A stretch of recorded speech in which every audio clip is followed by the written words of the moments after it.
and welcome to the Weekly Report. I'm April, your social media manager for the City of Kansas City, and I'm here at the beautiful Theis Park to celebrate Parks and Recreation Month.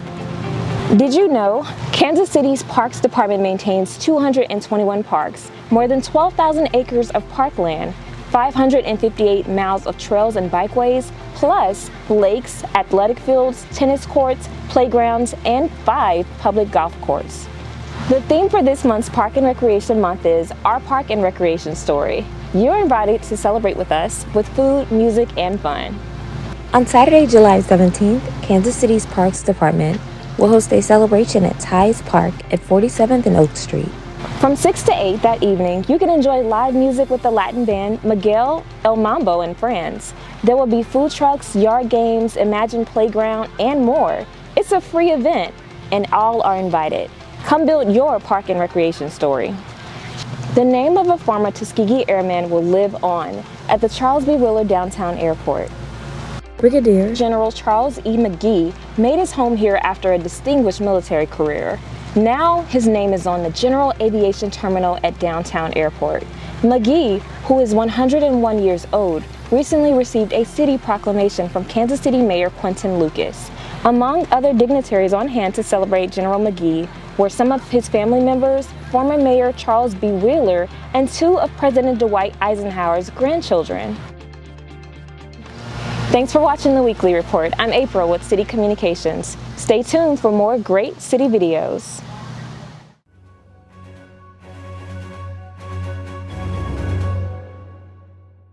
Slow and steady, preparing to pull more than 10 football field lengths of new pipe 70 feet below the bottom of the Missouri River takes time. KC Water contractors use a process called horizontal directional drilling to replace an old wastewater pipe near Searcy Creek Parkway and 210 Highway. So we have a new 36-inch HDPE force main that we are running underneath the Missouri River that will be replacing an existing 24-inch ductile iron pipe that's been in service since about 1965. Here is where the pipe sections start their journey underneath the river to the other side where more machinery pulls the pipe through. The location required a different approach. We're drilling from both sides of the river, and then we meet at the point, and then once you get that connection is what we did on Saturday and Sunday. You pull that pipe through. This project used 3,800 feet of new pipe. You may have seen these pipes stretched out for several blocks and stored along Searcy Creek Parkway.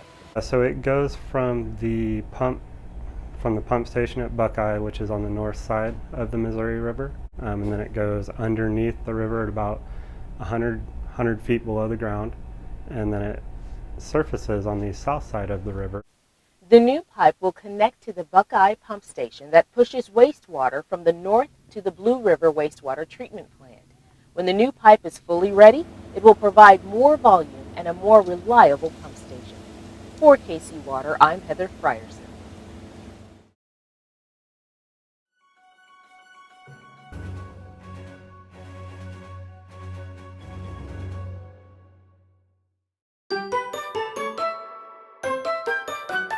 Hi, I'm Ruth with Lakeside Nature Center, and we're at the Kauffman Stadium today to release 3 young American kestrels that were brought in over a few days span period from some people that work there and some just patrons that were around at the time when they fell out.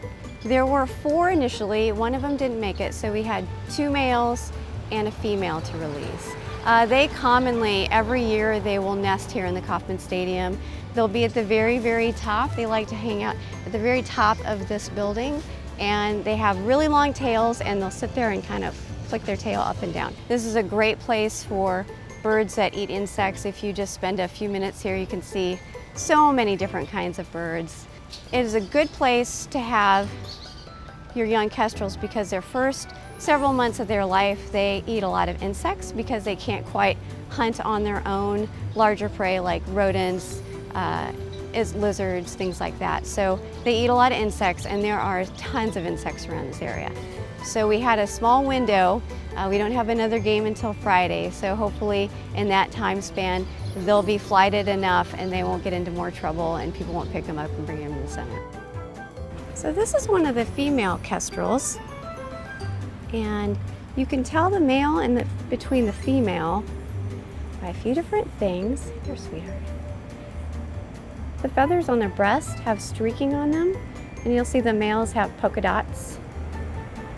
The wing on the female is really brown. The male will have gray along there. And the biggest telltale sign is the tail. The female's tail is striped, and the male will have a big red, bold color with a black solid line at the bottom.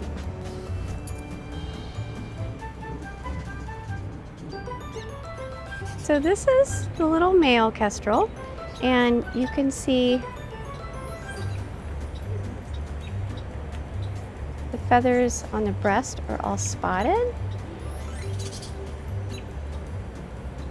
The outside wing there has gray. He's got very sharp little talons. The wing is all gray, leading edge of the wing. And the tail is red with this big bold black line.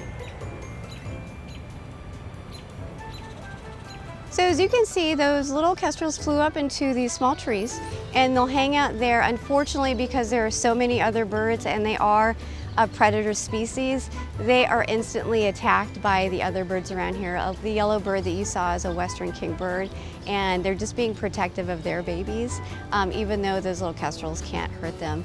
But so they always usually a release like that, if you do it, they get mobbed by songbirds, and it's pretty harmless.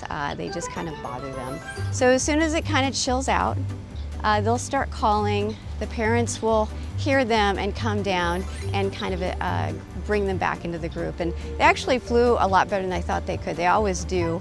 We only have them in a smaller area at the center, so it's always amazing when you do release how well those little guys can get some air and take off and get up into the sky. So I'm sure in a couple days they're going to be up there with their parents, watching them from the top and seeing what mom and dad are doing, how to catch prey, and just following along in their footsteps. So it went pretty well, pretty happy about it. And thank you, Susie Rains, for coming and helping with the release. She was one of the finders. She works here at Kaufman, and we appreciate everybody who finds animals and brings them to the center for assistance. So thank you again, Susie, and you guys take care.